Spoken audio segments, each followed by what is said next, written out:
Hello नमस्कार प्रणाम जय श्री राम। पुनः स्वागत है दोस्तों आप सभी का आपके अपने चैनल यात्रा में। मैं दोस्तों आज के इस वीडियो में हम चर्चा करेंगे एक ऐसे ज्योतिर्लिंग की जो 12 ज्योतिर्लिंगों में ना होते हुए भी उनके ही जितना प्रख्यात और मान्यता प्राप्त है।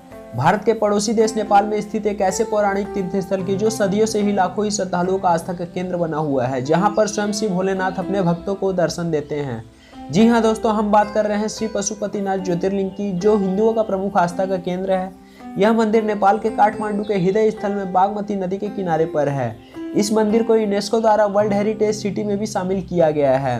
तो दोस्तों यदि आप भी श्री पशुपतिनाथ जी के दर्शन के लिए जाना चाहते हैं और यात्रा करने की सोच रहे हैं तो आप इस वीडियो को देखने के बाद अपनी यात्रा को आसान बना सकते हैं। इस वीडियो में हम आपको बताएंगे नेपाल तक पहुंचने के लिए उच्चतम मार्ग, यातायात के साधन, ठहरने की उच्चतम व्यवस्था, जाने का सही समय, आसपास के अन्य पर्यटन स्थल, मंदिर से जुड़े कुछ रोचक तथ्य और भी बहुत कुछ। तो बने रहिए हमारे साथ अंत तक और देखते रहिए आपका अपना चैनल यात्रा में।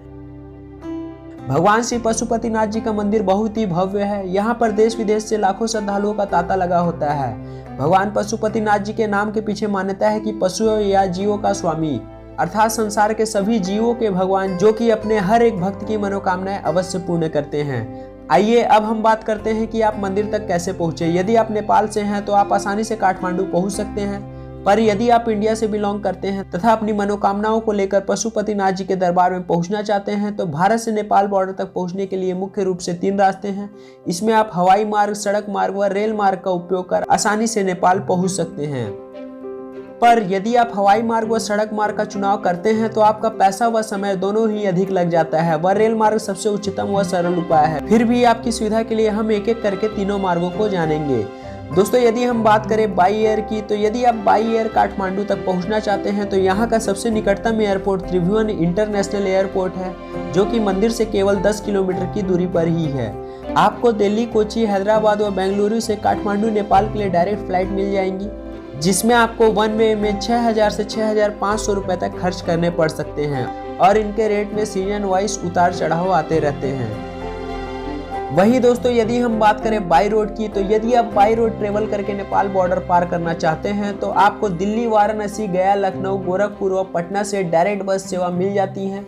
इसमें आपको सीटर बसेस ही अवेलेबल होती हैं। यहाँ से काठमांडू पहुँचने में 30 से 32 घंटे भी लग जाते हैं और इसमें वन वे लगभग 3000 रुपये तक खर्च आता है। पर यह रास्ता ट्रेवल के लिए बहुत कठिन हो जाता है, क्योंकि 30 से 32 घंटे केवल सीट पर बैठना बहुत बड़ी बात हो जाती है। फ्रेंड्स, इसके अलावा यदि आप सीधे ही अपने कार से नेपाल बॉर्डर क्रॉस करते हैं तो आपको बॉर्डर चेक पोस्ट पर एक कार्ड बनवाना होता है, जो कि जरूरी होता है। इसके लिए आपके पास वैलिड आइडेंटिफिकेशन जरूरी होता है, जैसे ड्राइविंग लाइसेंस, वाहन परमिट, आरसी रिपोर्ट व सीमा बॉर्डर शुल्क भी आपको चुकाना पड़ता है। फ्रेंड्स, पर डे परमिट के लिए लगभग 400 नेपाली रुपए से ज़्यादा यहाँ आपको लग जाता है, जो कि बहुत ही कॉस्टली हो जाता है। इसके बाद ड्यू डेट व टाइम तक बॉर्डर ना पहुँचने पर आपसे वहाँ की पुलिस को कुछ रकम पेनल्टी के रूप में भी देनी पड़ सकती है, जिसके कारण आपका बजट गड़बड़ा सकता है। तो दोस्तों इस तरीके से आप बाई रोड के जरिए भी आप नेपाल आसानी से पहुँच सकते हैं। तो आइए दोस्तों आगे हम बात करते हैं बाई ट्रेन की। तो फ्रेंड, जैसा कि हमने पहले भी कहा है कि यह रेल मार्ग आपको सबसे सरल व सस्ता पड़ेगा, तो आप इस मार्ग का ऑप्शन चुन सकते हैं। ट्रेन से जाने के लिए भी आपके पास 3 तरह से बॉर्डर को क्रॉस कर सकते हैं। पहला ऑप्शन है कि आप बिहार के रक्सौल से नेपाल में जाए, दूसरा ऑप्शन है कि आप उत्तर प्रदेश के गोरखपुर या नौतनवा से जाए और तीसरा ऑप्शन है कि आप उत्तराखंड के बनवासा को चुन सकते हैं। तो फ्रेंड्स, सबसे पहले हम बिहार के रक्सौल तक के लिए बात करते हैं। तो रक्सौल शहर के सभी छोटे बड़े स्टेशनों से वेल कनेक्टेड है। रक्सौल के लिए दिल्ली, मुंबई, हैदराबाद व गुवाहाटी से डायरेक्ट ट्रेन भी मिल जाती हैं। आपको रक्सौल से आगे वीरगंज पहुंचना होता है, जो कि नेपाल के अंदर आता है, पर इससे पहले आपको रक्सौल बॉर्डर पर ही करेंसी चेंज करनी होगी। दोस्तों आपको बता दें कि आप नेपाल के अंदर इंडिया की करेंसी नहीं लेकर जा सकते हैं, इसलिए रक्सौल बॉर्डर पर आप इंडियन करेंसी को नेपाली करेंसी में चेंज कर सकते हैं। इसमें आपको 1 रुपये के बदले नेपाली करेंसी में 1 रुपये 60 पैसा प्राप्त होगा। तो आप यदि इस बॉर्डर से जा रहे हैं तो यहीं पे करेंसी चेंज करा ले। रक्सौल से वीरगंज के लिए आप टैक्सी, ऑटो रिक्शा ले सकते हैं, जो कि आपको 80 से 100 रुपये चार्ज कर सकते हैं। जब आप वीरगंज पहुंच जाते हैं तो आगे आप बस टैक्सी लेकर काठमांडू तक जा सकते हैं। इसके लिए आपको 270 से 280 किलोमीटर की दूरी तय करनी पड़ेगी। इस दूरी को तय करने के लिए नॉन एसी बसेस व एसी बसेस तथा शेयरिंग टैक्सी के ऑप्शन भी अवेलेबल होते हैं। दोस्तों बस आपसे वहाँ पे 1000 रुपये तक व शेयरिंग ऑटो 3000 रुपये तक चार्ज कर सकते हैं और आप इस प्रकार काठमांडू पहुँच जाएंगे।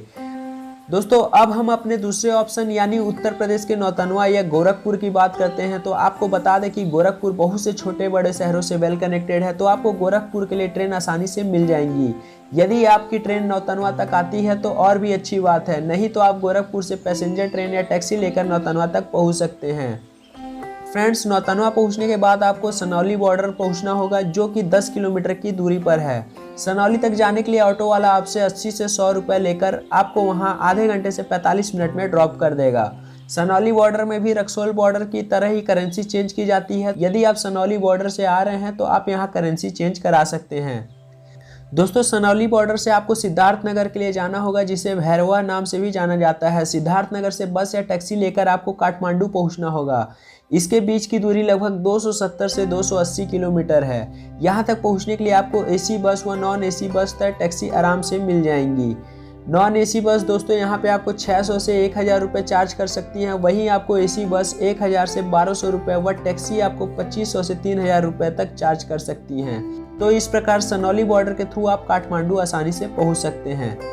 दोस्तों आगे हम बात कर लेते हैं तीसरे बॉर्डर यानी बनवासा बॉर्डर की, जो कि उत्तराखंड से होकर गुजरना पड़ता है। उसके लिए हमें पहले बनवासा पहुंचना होगा, फिर इसके बाद आगे महेंद्रनगर के रास्ते से काठमांडू पहुंचेंगे।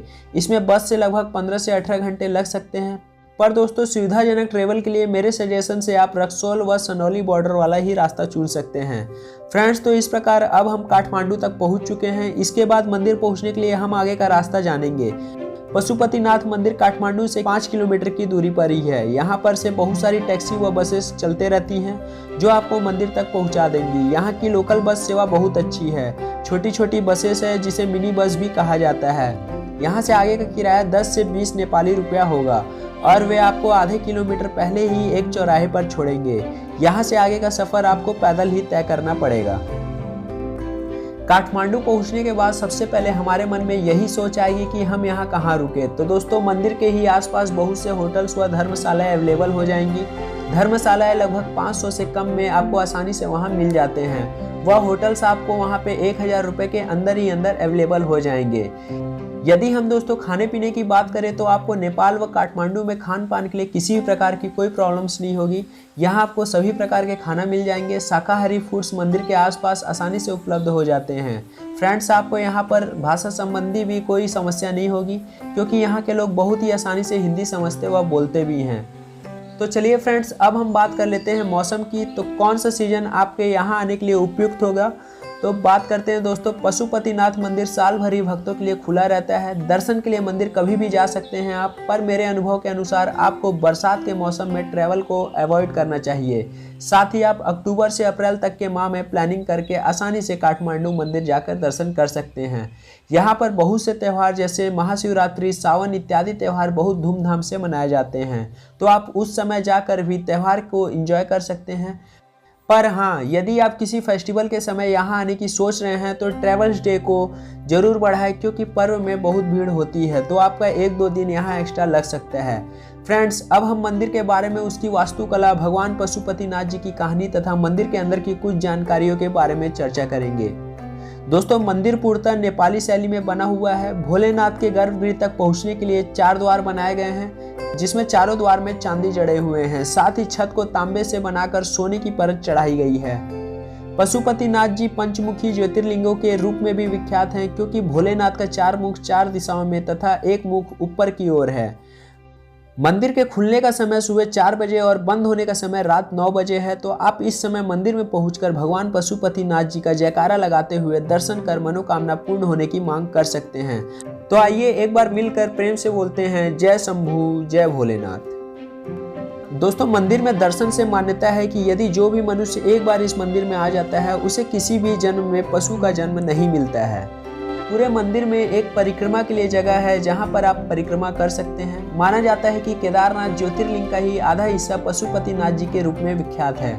मंदिर के भीतर ही बहुत से और भी मंदिर हैं, जिसमें कुछ प्रमुख उन्मत्ता भैरव मंदिर, वासुकीनाथ मंदिर, बुधानीलकंठ मंदिर, सूर्य नारायण मंदिर, विराट स्वरूप मंदिर, हनुमान मंदिर, 184 शिवलिंग मंदिर, कीर्तिमुख मंदिर आदि हैं, जिनका आप दर्शन अवश्य करें। आप यहाँ पर आने के पश्चात शाम 6 बजे बागमती नदी के किनारे होने वाली आरती व रावण द्वारा लिखित शिव तांडव भजन जो कि यहाँ पे संगीतमय तरीके से गाई जाती है, तो आप इनका भी आनंद यहाँ पर आके ले सकते हैं। दोस्तों यहाँ की सबसे मुख्य विशेषता यह भी है कि मंदिर के मुख्य शिवलिंग को मेन केवल 4 पुजारियों द्वारा ही पूजन व श्रृंगार किया जाता है।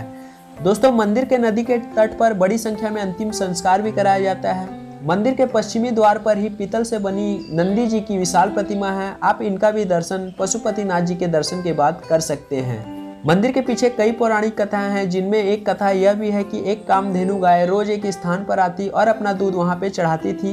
एक रोज उसे चरवाहे ने देखा। उसने देखा कि रोज गाय उसी स्थान पर अपना दूध क्यों चढ़ाती है। यह सोचकर उसने वहां उस जगह की खुदाई की तो एक शिवलिंग दिखाई पड़ा।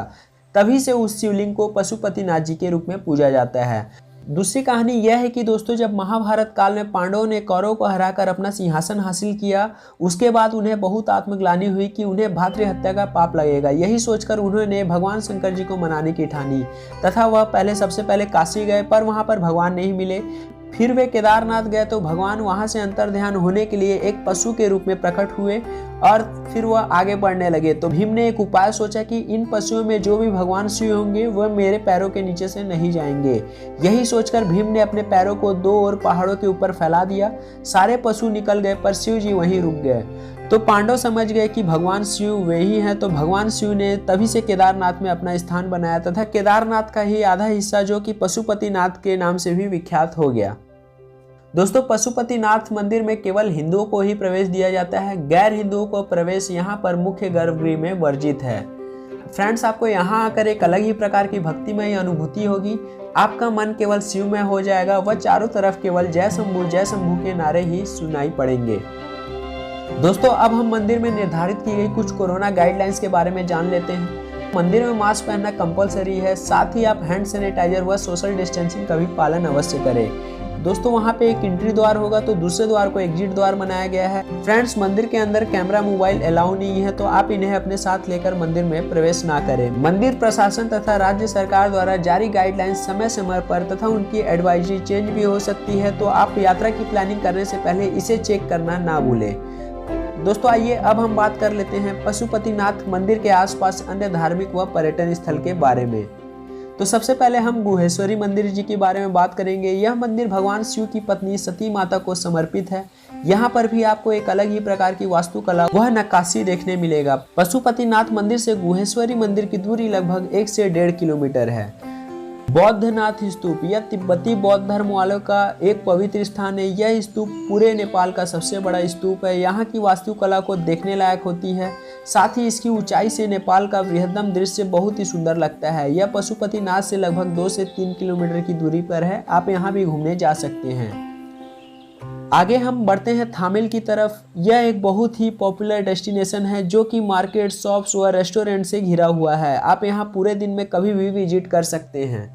आप यहाँ से दोस्तों बहुत से सामान व बुक्स और भी बहुत कुछ खरीद सकते हैं। यहाँ पर आप अलग अलग टाइप के फूड्स आइटम ट्राई भी कर सकते हैं। इसके साथ ही साथ दोस्तों यहाँ पे आसपास में आप और भी बहुत सी जगह हो जैसे स्वयंभू मंदिर, काठमांडू दरबार स्क्वायर, दक्षिण काली मंदिर, चंद्रगिरी हिल व गार्डन ऑफ ड्रीम में भी जा सकते हैं। फ्रेंड्स इसके अलावा आप नेपाल के सबसे फेमस टूरिस्ट प्लेस पोखरा व पोखरा हिल्स की सैर पर भी जा सकते हैं। यह एक बहुत ही सुंदर जगह है। यहाँ पर अनेकों पॉइंट्स जहां आप सैर पर जा सकते हैं जैसे डेविस फॉल, मनोकामना मंदिर, फेवा लेक आदि जगहों पर आप यहां विजिट कर सकते हैं।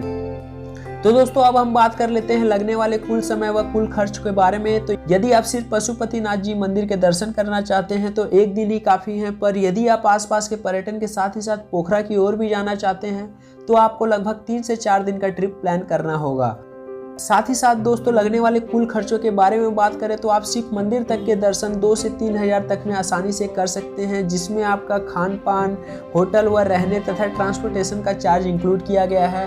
पर आपके यहाँ तक आने के टिकट के खर्चों को इंक्लूड इसमें नहीं किया गया है। पर भी यह तो आप पर डिपेंड करता है कि आप कितना खर्च कर रहे हैं और कितना बचा पा रहे हैं। तो फ्रेंड्स मुझे उम्मीद है कि यह वीडियो आपकी यात्रा में जरूर काम आएगी। यदि आपको यह वीडियो पसंद आए तो लाइक, शेयर व सब्सक्राइब करें। साथ ही आपने इस ट्रिप को किस प्रकार एंजॉय किया हमें कमेंट करके जरूर बताएं। फ्रेंड्स इसी के साथ आप हमारे प्रीवियस वीडियो को देखना ना भूलें। धन्यवाद। आपकी यात्रा मंगलमय हो। हर हर